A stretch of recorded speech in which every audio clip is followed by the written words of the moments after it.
Le secteur tertiaire. Appelé aussi le secteur des services, le secteur tertiaire représente près de 8 emplois sur 10.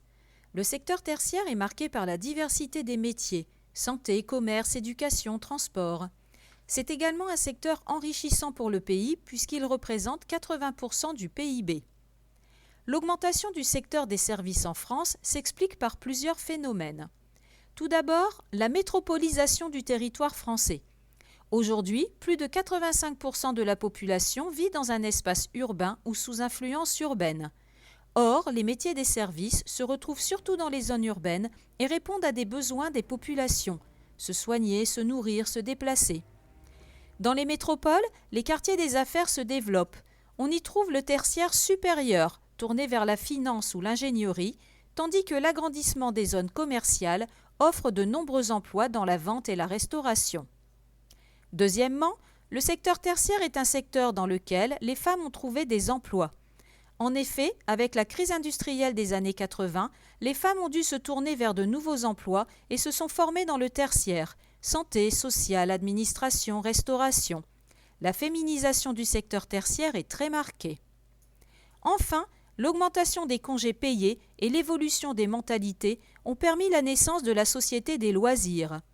Le sport, la culture et le tourisme ont une place importante dans la société. Ce sont des domaines qui favorisent le secteur tertiaire. Le tourisme est en effet un acteur majeur du secteur des services. Rappelons que la France est le premier pays touristique mondial avec 89 millions de touristes accueillis chaque année. De plus, grâce à la diversité du paysage et du climat français, le tourisme se diversifie. Tourisme balnéaire en été, tourisme d'hiver, surtout depuis les années 1960. Ces dernières années, de nouvelles formes de tourisme apparaissent, comme le tourisme vert ou l'attrait des grands parcs d'attractions. N'oublions pas l'attractivité du patrimoine historique. Le développement des infrastructures de transport, notamment des aéroports, facilite l'accessibilité du pays et renforce les besoins en emplois tertiaires. Cependant, il existe des limites à la tertiarisation de la société. Les zones rurales plus isolées souffrent d'un manque de services, comme les déserts médicaux de plus en plus nombreux ou la fermeture des services publics. Il est nécessaire de penser à la globalité du territoire français.